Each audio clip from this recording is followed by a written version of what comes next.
Indian ചാമ്പ്യന്മാരായ east Bengal അങ്ങനെ AFC champions league 2ന്റെ group സ്റ്റേജിലേക്ക് ക്വാളിഫൈ ചെയ്തിരിക്കുകയാണ്.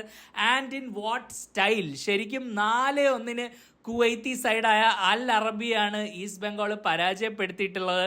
ഈ ഒരു മത്സരത്തിന് തുടക്കത്തിൽ ഇങ്ങനൊരു സ്കോർ ലൈൻ നമ്മൾ ആരും പ്രതീക്ഷിച്ചിട്ടുണ്ടാവില്ല എന്നുള്ളത് 100% ഉറപ്പാണ്.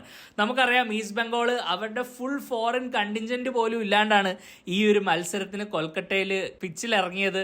അതേസമയം നമ്മൾ അൽ അറബിയെ നോക്കുകയാണെങ്കിൽ അവരുടെ എല്ലാ മെയിൻ ഫോറിൻ പ്ലെയേഴ്സും ഈ ഒരു മത്സരത്തിന് അവൈലബിളും ആയിരുന്നു. എന്നിട്ടും ഈ ഒരു മാച്ചിൽ ഒരു ഗോള് വഴങ്ങിയിട്ടും ഈസ്റ്റ് ബംഗാൾ കളിയുടെ റെഗുലേഷൻ ടൈമിൻ്റെ അവസാനം ഈക്വലൈസർ കണ്ടെത്തി എക്സ്ട്രാ ടൈമിൽ 3 ഗോളുകൾ അടിച്ച് ഒരു കിഡിലൻ ജയം സ്വന്തമാക്കിയിരിക്കുകയാണ്. എവിടെ തുടങ്ങണമെന്ന് എനിക്ക് ശരിക്കും അറിയില്ല. എന്തായാലും ഈ മാച്ച് സ്റ്റാർട്ട് ചെയ്തപ്പോൾ തന്നെ എവിടേക്കോ ഒരു വശപ്പശക്ക് പേഴ്സണലി എനിക്ക് ഫീൽ ചെയ്തു. അത് ഈസ്റ്റ് ബംഗാൾ അത്ര മോശമായിട്ട് കളിച്ചുകൊണ്ടൊന്നുമല്ല, പക്ഷേ ഈ ഒരു ദിവസം ഒരു ശപിക്കപ്പെട്ട ദിവസമാണ് അവർക്കെന്ന് എനിക്ക് പലപ്പോഴും തോന്നി. കാരണം നമുക്കറിയാം ഫസ്റ്റ് ഹാഫിലും സെക്കൻഡ് ഹാഫിലും 2 ഗോൾഡൻ ഓപ്പർച്യൂണിറ്റി ഉണ്ടായിരുന്നു. അൽ അറബിയും അവിടെ ചാൻസുകൾ ക്രിയേറ്റ് ചെയ്തു. പക്ഷേ ഈസ്റ്റ് ബംഗാളിന് കിട്ടിയ അവസരങ്ങൾ നമുക്കറിയാം. ആ ഒരു ജീക്സൺ ആ ഒരു ഷോട്ട് എടുക്കാൻ സമയം വൈകിയതുകൊണ്ട് അവിടെ ഒരു ഓപ്പണിംഗ് ഫസ്റ്റ് ഹാഫിൽ നഷ്ടമായി.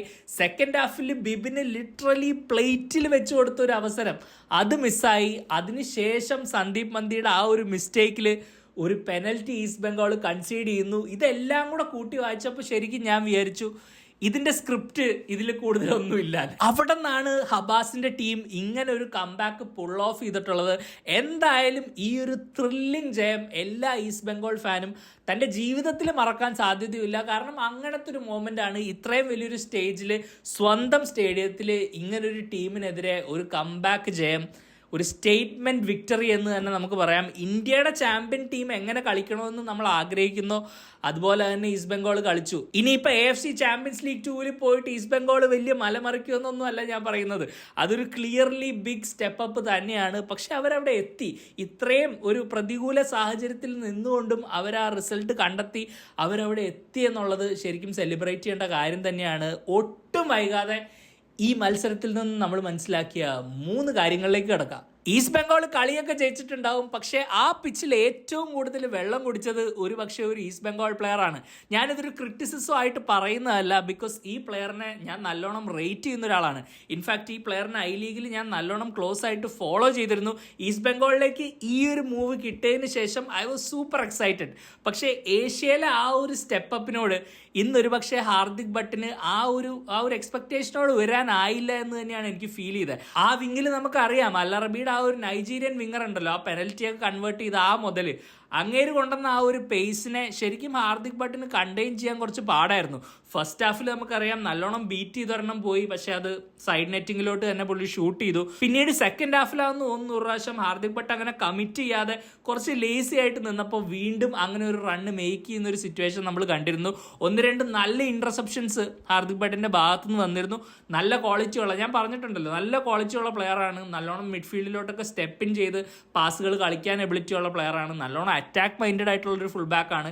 പക്ഷേ ഇന്ന് ആ ഒരു ഫുൾ ടൈം വിസിൽ വന്നപ്പോൾ ഏറ്റവും കൂടുതൽ ആശ്വസിച്ചൊരു പ്ലെയർ ഹാർദിക് ഭട്ട് ആയിരുന്നേക്കാം. കാരണം അത്രമേൽ കഠിനമായിട്ട് വർക്ക് ചെയ്യേണ്ട ഒരു സിറ്റുവേഷൻ ആയിരുന്നു എന്ന്. ഞാൻ പറഞ്ഞല്ലോ, ഇവിടെ ആ പ്ലെയറിന്റെ എബിലിറ്റിനെ ഒന്നും ഞാൻ ക്വസ്റ്റ്യൻ ചെയ്യുന്നില്ല. ഹബാസിന്റെ കീഴിൽ ഈ ടീമിൽ ഹാർദിക് ഭട്ടിന് കളിക്കാൻ ഒരു വലിയ അവസരം ഉണ്ടാവും, ഒരു വലിയ റോള് ആ ടീമിൽ ഫുൾഫിൽ ചെയ്യേണ്ട ആവശ്യകതയുണ്ട്.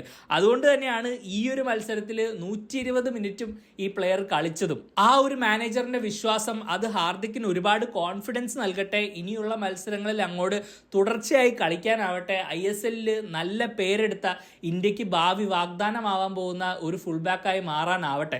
ഏതൊരു യങ് പ്ലെയറിന്റെ ജേർണിയിലും ഇങ്ങനെ കുറെ പെർഫോമൻസുകൾ ഉണ്ടാവും. നമ്മളൊരു ഹയർ ലെവലിലോട്ട് സ്റ്റെപ്പ് അപ്പ് ചെയ്യുമ്പോൾ ചിലപ്പോൾ നമ്മൾ അവിടെയൊക്കെ ഫൗണ്ട് ഔട്ട് ആവാനുള്ള സാധ്യതകളുണ്ട്. എനിക്കിത് കണ്ടപ്പോൾ ശരിക്കും ടെഡ് ലാസോ ഷോയിൽ സാമിനോട് ടെഡ് ലാസോ പറയുന്ന ആ ഒരു കോട്ടാണ് ഓർമ്മ വരുന്നത്. B A gold fish, forget about it. ആ മൊമെന്റ് കഴിഞ്ഞു, ഇനി മുന്നോട്ടാണ് ജേർണി, മുന്നോട്ട് പോവുക. ഹാർദിക് ഈ ഒരു കോണ്ടിനെന്റൽ കോമ്പറ്റീഷനിൽ കുറച്ചൊന്ന് സ്ട്രഗിൾ ചെയ്തെങ്കിൽ മറ്റൊരു യുവതാരം വളരെ നല്ലോണം ഇംപ്രസ് ചെയ്തു. എനിക്കറിയാം ആ ഫസ്റ്റ് ഹാഫിൽ ഒരുപക്ഷെ പലർക്കും ഒരു അഭിപ്രായം ഉണ്ടായേക്കാം, ജസ്സിന്റെ ചില പാസുകൾ കറക്റ്റ് ആയിരുന്നില്ല, ചില ഫൈനൽ തേർഡിലെ ഡിസിഷനുകൾ അത്ര പോരായിരുന്നു എന്നൊക്കെ. പക്ഷേ ഇന്ന് ആ പ്ലെയർ ആ ഒരു ലൈൻ ലീഡ് ചെയ്യാൻ കാണിച്ച ആ ഒരു മെന്റാലിറ്റി, ആ ഒരു വർക്ക് റേറ്റ്, അതിനെ ഒരിക്കലും നമുക്ക് കണ്ടില്ലെന്ന് അടിക്കാനാവില്ല. ഞാൻ പറഞ്ഞ പോലെ തന്നെ എഫ്യോങ് ഈ മത്സരത്തിലില്ല. രണ്ട് ഫിസിക്കലി ഡോമിനന്റ് ആയിട്ടുള്ള ഫോറിൻ സെന്റർ ബാക്കുകൾക്ക് എതിരെയാണ് ജസ്സിൻ ഇന്ന് അവിടെ കളിച്ചത്. റമീറേസ് നമുക്കറിയാം കുറച്ച് വിഡ്രോൺ ആയിട്ടാണ് കളിച്ചത്. അവിടെ ആ ഒരു സെന്റർ ബാക്സിനെ നേരിടാൻ പ്രത്യേകിച്ച് വലിയ സപ്പോർട്ടൊന്നും ജസ്സിന് കിട്ടിയിരുന്നില്ല. ജസ്സിൻ എന്നിട്ടും രണ്ട് ചാനലുകളും റൺ ചെയ്തു. ഈവൻ ഈസ്റ്റ് ബംഗാൾ ആ ഒരു ഫസ്റ്റ് ഹാഫിലും സെക്കൻഡ് ഹാഫിലുമായിട്ട് ഞാൻ നേരത്തെ പറഞ്ഞ പോലെയുള്ള രണ്ട് മേജർ ചാൻസുകൾ ക്രിയേറ്റ് ചെയ്തതിലും ജസ്സിന്റെ പങ്ക് നമുക്ക് ഒരിക്കലും കണ്ടില്ലെന്ന് അടിക്കാനാവില്ല. ആ ഒരു ജീക്സന്റെ അറ്റംപ്റ്റിൽ പെട്ടെന്ന് ആ ഒരു ത്രോയിൻ എടുക്കാൻ കാണിച്ച ആ ഒരു മൈൻഡ് സെറ്റ്, അവിടെയാണ് ശരിക്കും ആ ഒരു ഓപ്പണിങ് ഈസ്റ്റ് ബംഗാളിന് തുറന്നു കിട്ടുന്നത്. ജീക്സൺ അത് എന്തോ കാരണം കൊണ്ട് അത് പെട്ടെന്ന് ഷൂട്ട് ചെയ്യാൻ പറ്റിയില്ല, എന്താണെന്ന് എനിക്കറിയില്ല. പെട്ടെന്ന് ഒരു നിമിഷം ഫ്രീസ് ആയ പോലെയായിരുന്നു. എന്തായാലും അവിടെ ഒരു അവസരം നഷ്ടമായി. പിന്നീട് സെക്കൻഡ് ഹാഫിൽ ബിബിന്റെ ഓപ്പർച്യൂണിറ്റി, റമീറസിന്റെ ഒരു നല്ല ബോള്, പക്ഷെ ആ ബോളിലേക്ക് എത്താൻ ആ ഒരു റണ്ണ് മേക്ക് ചെയ്യുക, എന്തൊരു ആക്സിലറേഷൻ ആണ്. നമ്മളതൊന്ന് റീപ്ലേ എടുത്ത് കണ്ടു നോക്കിയാൽ നിങ്ങൾക്ക് മനസ്സിലാവും. ആ ബോളിനെ ആ കറക്റ്റ് മീറ്റ് ചെയ്യുക, അങ്ങനെ അത്രയും ആക്സിലറേറ്റ് ചെയ്ത് ആ ബോൾ കളക്ട് ചെയ്തെന്ന് മാത്രമല്ല അത് തിരിച്ച് ആ ഒരു കട്ട് ബാക്ക് ചെയ്ത് ബിബിന് കറക്റ്റ് ഒരു പ്ലേറ്റിൽ വെച്ച് കൊടുക്കാൻ കാണിച്ച ആ ഒരു പ്രസൻസ് ഓഫ് മൈൻഡ് ഉണ്ടല്ലോ, ആ ഒരു ക്വിക്ക് ഡിസിഷൻ മേക്കിംഗ്, അത് ഒട്ടും എളുപ്പമുള്ള കാര്യമല്ല. നിങ്ങൾ എപ്പോഴെങ്കിലും ഒരു ഫുട്ബോൾ പിച്ചിൽ ഇറങ്ങിയിട്ടുണ്ടെങ്കിൽ നിങ്ങൾക്ക് മനസ്സിലാവും. നിങ്ങൾ അങ്ങനെ ഫുൾ പെൽറ്റിൽ ഒരു ബോളിനെ അറ്റാക്ക് ചെയ്യാൻ പോവാണ്. പിന്നീട് അടുത്ത മൂവ് എന്താണെന്ന് നമ്മൾ ഒരുപക്ഷെ ചിന്തിക്കാനെങ്കിലും ഒരു സെക്കൻഡോ അല്ലെങ്കിൽ എന്തെങ്കിലും ഒരു ഡിലേ അവിടെ വന്നേക്കാം. പക്ഷെ ജസ്സിന് അത് കറക്റ്റായിട്ട് അത് കട്ട് ബാക്ക് ചെയ്ത് ബിബിന് ആ ഒരു അവസരം നൽകി. പക്ഷെ അത് എഗെയിൻ കൺവേർട്ട് ചെയ്യാനായില്ല. വളരെ നല്ലോണം കളിച്ചിട്ടുണ്ട്. അൾട്ടിമേറ്റ്ലി നമുക്ക് അറിയാം ഈ ഫോർവേഡ്സിനൊക്കെ നമ്മൾ പലപ്പോഴും, ഞാനത് പണ്ടും വീഡിയോസിലൊക്കെ പറഞ്ഞിട്ടുണ്ട്, എല്ലാവരും ഈ സ്റ്റാറ്റ്സ് വെച്ച് മാത്രം പ്ലെയേഴ്സിനെ ഭയങ്കരമായിട്ട് ജഡ്ജ് ചെയ്യും. ഇത്ര ഗോൾ അടിച്ചു, ഇത്ര അസിസ്റ്റ് അടിച്ചു, അതുകൊണ്ട് ഈ പ്ലെയർ സുപ്പീരിയർ അങ്ങനെയൊക്കെ. പക്ഷേ ഞാൻ എപ്പോഴും പറഞ്ഞിട്ടുള്ള കാര്യമാണ്, എൻ്റെ വീഡിയോസ് പണ്ട് തൊട്ട് കാണുന്ന ആൾക്കാർക്ക് അറിയാം, വർക്ക് റേറ്റ് എന്ന് പറഞ്ഞൊരു സംഭവം ഭയങ്കര അണ്ടർ റേറ്റഡ് സ്കില്ലാണ്. അത് എല്ലാ സ്ട്രൈക്കേഴ്സും അങ്ങനെ. ബാക്കി കൂടെയുള്ള പ്ലെയേഴ്സിനെ ഇമ്പ്രൂവ് ചെയ്യുന്ന പ്ലെയേഴ്സ് ഉണ്ട്, അവർ പലപ്പോഴും അവർക്ക് കിട്ടേണ്ട ക്രെഡിറ്റ് കിട്ടാറില്ല. ഇന്ന് എനിക്ക് തോന്നിയത് ജസ്സിന്റെ പെർഫോമൻസ് അങ്ങനത്തെ ഒരു പെർഫോമൻസ് ആയിരുന്നു. ഒരു പക്ഷേ ഈ ഒരു മത്സരത്തിലേക്ക് നമ്മൾ തിരിഞ്ഞു നോക്കുമ്പോൾ നമുക്കറിയാം ഡേവിഡ് ലാലാൻ സാങ്കയുടെ ഗോൾ ഉണ്ട്, റാഷിദിന്റെ പെർഫോമൻസ് ഉണ്ട്. ഇതെല്ലാം കൂടെ നമ്മൾ കമ്പയർ ചെയ്യുമ്പോഴത്തേക്കും മേ ബി എഡ്മണ്ട് നല്ലോണം കളിച്ചു, മേ ബി നമ്മൾ ആരും ഒരുപക്ഷെ ജസ്സിനെ കുറിച്ച് ഓർക്കില്ല. അത് അങ്ങനെയാണ് ഫുട്ബോളിന്റെ നേച്ചർ. പക്ഷേ ഇന്ന് ആ മത്സരം ശരിക്കും ശ്രദ്ധിച്ച് കണ്ടവർക്ക് ആ ഒരു വർക്ക് റേറ്റ് മനസ്സിലായി കാണുമെന്ന് ഞാൻ പ്രതീക്ഷിക്കുന്നു. ഞാൻ നേരത്തെ പറഞ്ഞ പോലെ തന്നെ ഈ യങ് പ്ലെയേഴ്സൊക്കെ ഇങ്ങനെ വലിയ സ്റ്റേജിൽ വന്ന് കളിക്കുമ്പോൾ വളരെ ഈസിയാണ് അവർക്ക് ആ ഒരു സ്റ്റേജിലേക്ക് ഭയങ്കരമായിട്ട് ചുരുങ്ങിപ്പോകാനുള്ള ഒരു ടെൻഡൻസി. പക്ഷേ ആ ഒരു കോൺഫിഡൻസും ആ ഒരു എനർജിയും അതൊക്കെ അഡ്മയർ ചെയ്യേണ്ട കാര്യം തന്നെയാണ്. അതൊരു മലയാളി കൂടെ ആകുമ്പോഴത്തേക്കും അതിനൊരു ഇരട്ടി മധുരം കൂടെ ഉണ്ട്. എന്തായാലും ജസ്സിൻ ഇതുപോലെ തന്നെ കണ്ടിന്യൂ ചെയ്യട്ടെ. ആൻഡ് ഫൈനലി ഈ മത്സരത്തിലെ മാൻ ഓഫ് ദ മൂമെന്റിനെ കുറിച്ച് സംസാരിക്കാണ്ട് എവിടെ പോകാനാണ്. ബാസിം റഷീദ്, ഈ പ്ലെയർ ഈസ്റ്റ് ബംഗാളിന് എത്രത്തോളം ഇമ്പോർട്ടൻ്റ് ആണെന്ന് ഒരുപക്ഷെ കഴിഞ്ഞ ISL സീസണിൽ തന്നെ എല്ലാവർക്കും ക്ലിയർ ആയിട്ട് മനസ്സിലായിട്ടുണ്ടാവും.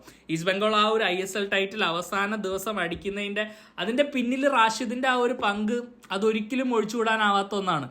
ആൻഡ് ആ ഒരു മൊമെന്റിൽ തന്നെ ശരിക്കും ഈ പ്ലെയർ ഒരു ഈസ്റ്റ് ബംഗാൾ ലെജൻഡ് ആ ഒരു സ്റ്റാറ്റസിലേക്ക് ഉയർന്നു എന്ന് വിശ്വസിച്ചിരുന്ന ഒരാളാണ് ഞാൻ. ആൻഡ് നമുക്കറിയാം ആ ഒരു മിഡ്ഫീൽഡ് ട്രയോ എത്ര എഫക്റ്റീവായിട്ടാണ് ഈസ്റ്റ് ബംഗാളിന് കഴിഞ്ഞ സീസൺ വർക്ക് ചെയ്തത്. എന്നാൽ ആ മിഡ്ഫീൽഡിൽ അവശേഷിക്കുന്ന ആ ഒരു കോംബോയിൽ അവശേഷിക്കുന്ന ഒരേ ഒരു ഫോറിൻ താരം ഇപ്പം റാഷിദ് മാത്രമാണ്. നമുക്കറിയാം സൗൾ ക്രെസ്പോ പോയി, മിഗൽ ഫിഗേറ പോയി. ഇപ്പോഴും ആ ഒരു ടീമിനെ ലിറ്ററലി ക്യാരി ചെയ്യുന്ന മിഡ്ഫീൽഡിൽ റാഷിദ് തന്നെയാണ്. നമ്മൾ പല പ്രാവശ്യങ്ങളിൽ ഞാൻ മിഗൽ ഫിഗേറിനെ കുറിച്ച് കഴിഞ്ഞ സീസണിലൊക്കെ ഒരുപാട് വാദോരാതെ സംസാരിച്ചിട്ടുണ്ട്. ആ ഒരു ക്വാളിറ്റിയെ പറ്റിയും ആ ഒരു പാസ് പിക്ക് ചെയ്യാനുള്ളയും ആ ഒരു ഡിഫൻസുകളെ സ്പ്ലിറ്റ് ചെയ്യാനുള്ള ക്വാളിറ്റികളെ പറ്റി. പക്ഷേ റാഷിദ് ആ പുറകിൽ കൊടുക്കുന്ന ആ ഒരു സപ്പോർട്ട് എന്താണെന്ന് നമ്മൾ പലപ്പോഴും അങ്ങനെയാണ് നേച്ചർ. ഒരു അറ്റാക്കിംഗ് പ്ലെയറിനോട് നമുക്ക് കൂടുതൽ അവർ ചെയ്യുന്ന കാര്യങ്ങളെ പ്രൊജക്റ്റ് ചെയ്ത് കാണിക്കുന്നത് ഒരുപക്ഷെ ആ പുറകിൽ ആ സ്ക്രീൻ അത്ര നല്ലോണം പ്രവർത്തിക്കുന്നതുകൊണ്ടായിരുന്നേക്കാം. എന്തായാലും റാഷിദിന്റെ ഇന്നത്തെ കോൺട്രിബ്യൂഷൻ അതൊരിക്കലും അണ്ടർ ദ റേഡാർ എന്ന് യൂഷ്വലി നമ്മൾ വിശ്വസിക്കുന്ന പോലെ വിശ്വസിക്കാനാവില്ല. തുടക്കത്തിൽ തന്നെ ഒരു ഷോട്ട് ഉണ്ടായിരുന്നു, നിങ്ങൾ ശ്രദ്ധിച്ചിട്ടുണ്ടെങ്കിൽ 5ാമത്തെ മിനിറ്റിൽ എന്തോ ആണെന്ന് തോന്നുന്നു, ഡിസ്റ്റൻസിൽ നിന്നൊരു ഷോട്ട് ഉണ്ടായിരുന്നു. ജീക്സൺ കുറച്ചുകൂടി ഡീപ്പായിട്ട് കളിച്ചിരുന്ന ആ സമയത്ത് റാഷിദ് മുന്നോട്ട് കയറി കളിച്ചു. ആൻഡ് അവസാന നിമിഷം ഈസ്റ്റ് ബംഗാളിന് ഞാൻ പറഞ്ഞല്ലോ ഇതൊരു ശപിക്കപ്പെട്ട ദിവസം ആവേണ്ടതായിരുന്നു. ശരിക്കും പറഞ്ഞാൽ എല്ലാ തരത്തിലും ഒരിക്കലും ഇങ്ങനെ ഒരു കംബാക്ക് ഒന്നും ആരും പ്രതീക്ഷിച്ചില്ല. അപ്പോഴാണ് ആ ഒരു ക്യാപ്റ്റൻ, ലീഡർ, ലെജൻഡ്, ആ ഒരു സാധനം, ആ ഒരു റാഷിദ് ശരിക്കും ഈ കളി കൊണ്ടെത്തിച്ചത്. കാരണം 89ാമത്തെ മിനിറ്റിൽ എന്തോ അങ്ങനെ ഒരു കോൺട്രിബ്യൂഷൻ, ആ ഒരു സെറ്റ് പീസ് കറക്റ്റ് ഡെലിവർ ചെയ്യുന്നു, ജയ്ഗുപ്ത അവിടെ ഗോൾ അടിക്കുന്നു, പിന്നീട് എക്സ്ട്രാ ടൈമിൽ അങ്ങനെ ഒരു ഗോൾ സ്കോർ ചെയ്യുന്നു, കളി 2-1 ആക്കുന്നു. ശരിക്കും ലിറ്ററലി ഈ ഒരു ജയത്തിൻ്റെ ആ ഒരു ആർക്കിടെക്റ്റ് റാഷിദാണെന്ന് പറയുന്നതിൽ ഒരു സംശയവുമില്ല. ആൻഡ് ഈ ഈസ്റ്റ് ബംഗാളിനെ സംബന്ധിച്ചിടത്തോളം ഒരുപാട് ചരിത്രം ഉറങ്ങുന്ന ഒരു ക്ലബ്ബാണ്, ഒരുപാട് ചരിത്രം ഉറങ്ങുന്ന ആ ഒരു മണ്ണാണ് കൊൽക്കത്ത എന്ന് പറഞ്ഞു കഴിഞ്ഞാൽ. അവിടുത്തെ ആ ഒരു ചരിത്രത്തിലേക്ക് ഈ ഒരു ഗോളും, റാഷിദിൻ്റെ ആ ഒരു 2ാമത്തെ ഗോളും തീർച്ചയായിട്ടും എഴുതി ചേർക്കപ്പെട്ടിരിക്കുകയാണ്. ഇനിയിപ്പോൾ എന്തായാലും ഈസ്റ്റ് ബംഗാളിന് ഒരുപാട് റാഷിദിൻ്റെ ആ ഒരു ലീഡർഷിപ്പും ആ ഒരു ക്വാളിറ്റിയും ആവശ്യമായിട്ട് വരും. കാരണം അവരിനി പോകാൻ പോകുന്നത് നമുക്കറിയാം AFC ചാമ്പ്യൻസ് ലീഗ് 2ലേക്കും അതുപോലെ തന്നെ ഒരു ISL ടൈറ്റിൽ ഡിഫെൻഡിങ് സീസണിലേക്കൊക്കെയാണ്. ഇനി അങ്ങോട്ട് എന്തായാലും എതിരാളികളുടെ ശക്തി കൂടും. റാഷിദിന് ഇതുപോലെ തന്നെ പെർഫോം ചെയ്യാനായാൽ ഈസ്റ്റ് ബംഗാളിന് പ്രതീക്ഷയ്ക്ക് വകയുണ്ട്. അപ്പം അതാണ് ഗൈസ് ഈ മത്സരത്തിൽ നമ്മൾ മനസ്സിലാക്കിയ 3 ഇമ്പോർട്ടൻറ്റ് കാര്യങ്ങൾ. എന്തായാലും ഒരുപാട് നാളുകൾക്ക് ശേഷമാണ് നമ്മളൊരു വീഡിയോ ചെയ്യുന്നത്. എല്ലാവരും ഇൻസ്റ്റാഗ്രാമിൽ ഫോളോ ചെയ്യുന്നവർക്ക് എല്ലാവർക്കും അറിയാം, ഞാൻ സ്റ്റോറിയും കാര്യങ്ങളൊക്കെ ഇട്ടിരുന്നു. യൂട്യൂബിന് മാത്രം ഡെഡിക്കേറ്റഡ് ആയിട്ട് പോസ്റ്റൊന്നും ഇടാൻ പറ്റിയില്ല, കാരണം അതിനുള്ള സമയം ഉണ്ടായിരുന്നില്ല. നല്ല തിരക്കായിരുന്നു വേൾഡ് കപ്പിൻ്റെ. എന്തായാലും ഇന്ന് തുടങ്ങി നമ്മൾ വീഡിയോസ് ചെയ്യുന്നതായിരിക്കും. ഞാൻ ആക്ച്വലി വേറൊരു ചാനലും കൂടെ തുടങ്ങുകയാണ്. അത് യൂറോപ്യൻ ഫുട്ബോളും കാര്യങ്ങളും ഇൻ്റർനാഷണൽ ഫുട്ബോളും ഒക്കെ കവർ ചെയ്യാൻ വേണ്ടിയിട്ടാണ്. അപ്പം അതിൻ്റെ വീഡിയോസും വരുന്നതായിരിക്കും. ഞാൻ ആദ്യത്തെ വീഡിയോ ഈ ചാനലിൽ കൊളാബായിട്ട് ഇടാം. അപ്പം യൂറോപ്യൻ ഫുട്ബോൾ ഫോളോ ചെയ്യുന്ന വളരെ കുറച്ച് ആൾക്കാരെ ഈ ചാനലിലുള്ളൂ എന്ന് എനിക്കറിയാം.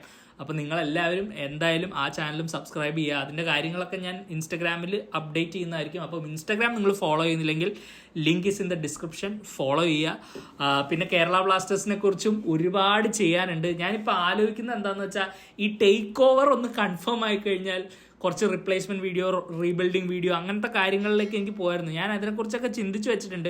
പക്ഷേ എനിക്ക് മനസ്സിലായില്ല ഈ ഒരു ടേക്ക് ഓവർ എന്താണ് ഇതിൻ്റെ ഒരു സംഭവം എന്ന് എനിക്ക് പിടികിട്ടുന്നില്ല. കാരണം ടേക്ക് ഓവർ ചെയ്യാൻ ആളൊക്കെ റെഡിയാണ്, പക്ഷേ ഈ മാഗ്നത്തിൻ്റെ പ്രശ്നം, കോടതി പരിപാടികളെല്ലാം ആയിട്ട് എന്താവും ഇതിൻ്റെ അവസ്ഥ എന്നറിയില്ല. ഇനിയിപ്പം നമുക്കറിയാം ഒരുപാട് സമയമൊന്നുമില്ല. ഇത് എങ്ങനെയെങ്കിലുമൊക്കെ ഇതൊന്ന് ഒത്തുതീർപ്പായി കഴിഞ്ഞാലും പിന്നെ എങ്ങനെ നമ്മൾ റീബിൽഡ് ചെയ്യും, അങ്ങനെ ഒരുപാട് പണികളുണ്ട് ഇതിൻ്റെ അകത്ത്.